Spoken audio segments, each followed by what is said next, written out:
Peoples party भी खौफ में है मुब्तला कि पाकिस्तान को जो है वो अंदरूनी हालात की वजह से बैरूनी दबाव जो है वो नुकसान पहुंचाने के दर पे है और हमारे सियासी इख्तलाफात का फ़ायदा उठा रहा है। और साथ में पीटीआई भी जो है वो कह रही है आप हमारे साथ संजीदा बात करें।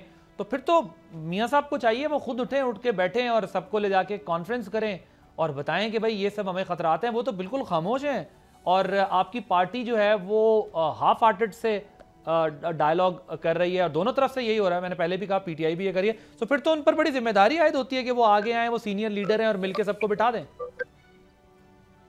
जी आदिल, देखो ये रिस्पॉन्सिबिलिटी तो हम सब के कंधों पे है, गवर्नमेंट के कंधों पे है और सब कुछ। लेकिन ये जो बिलावल साहब का स्टेटमेंट है ना कि इमरान खान एक बहाना है और एक्चुअली न्यूक्लियर हमारी पार जो है वो निशाना है, इसका मतलब ये नहीं है कि इमरान खान साहब आएंगे तो वो शायद न्यूक्लियर को कंप्रोमाइज कर देंगे या मिसाइल को। ये किसी ने नहीं कहा। कायरे साहब भी बिल्कुल ठीक एक्सप्लेन कर रहे हैं।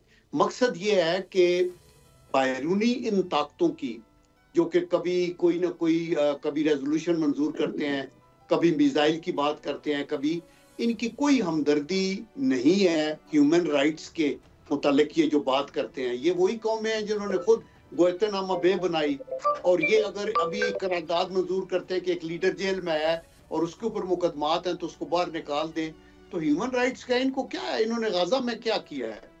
इनके तो हाथ सारी जगहों के ऊपर रंगे हुए हैं। कश्मीर है, पैलेस्टाइन है और फिर गुआंतानामो बे का तो मैंने तो जन साहब हम अपनी कमजोरियां इन्हें क्यों दे रहे हैं? हमें चाहिए हम यूनिफाइड एक मैसेज दें, बैठ जाएं और सोल्यूशन की तरफ जाएं। देखिए ये बात सच्ची है। मैं ये कहता हूँ कि ये बाहर से जो शोर मचा हुआ है ना कि अंदर पाकिस्तान के अंदर मतलब है कई उनके लीडर वो ट्वीट कर रहे हैं उसको रिहा कर दो, इसको करो। ऑनेस्टली मैं ये बिल्कुल सिंसेरिटी के साथ समझता हूँ कि उनकी कोई हमदर्दी ना इमरान खान साहब से है, ना किसी पार्टी से है, ना किसी पॉलिटिशियन से है। मकसद ये जो बिलावल साहब ने कहा है ना कि जो अड़कता है वो है आपका न्यूक्लियर, आपके मिसाइल कैपेबिलिटी, आपका सी पैक जो कि आप चाइना के साथ करके एक उनको भी एक स्ट्रेटेजिक और इकोनॉमिक फायदा और हमें भी है।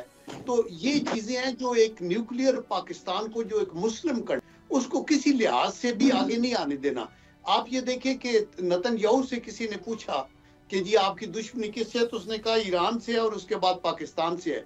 वो तो इसको कोई, और अभी ये जो मिसाइलों का जो थ्रेट आ रही है ये मतलब इन आइसोलेशन ना देखी जाए, ये मुल्क के अंदर पॉलिटिकल पोलराइजेशन को भी एग्रावेट करना, मुल्क के अंदर सेक्टेरियन जो रिफ्ट है उसको एग्रावेट करना, सुबाइयत को बढ़ाना, और ये सारी चीजें हैं जिनको मिलके तो वो ये चाहते हैं कि मुल्क किसी तरह डिस्टेबलाइज रहे और उनका किसी जमात से किसी से कोई उस तरह की हमदर्दी नहीं है। वरना आपके मिसाइल की जो रेंज है वो 2750 है और उसमें अमेरिका का इधर आ जाता है। अमेरिका के वो जो स्पोक्स पर्सन है वो कह रहा था कि चूंकि अमेरिका तक रीच हो गई है तो इसलिए हमें खतरा है। वो समझते हैं कि इसकी रीच चूंकि इजराइल तक हो गई है तो इसलिए वो मसला उधर का है। सब्सक्राइब करें और बेल दबाएं ताकि कोई खबर रह न जाए।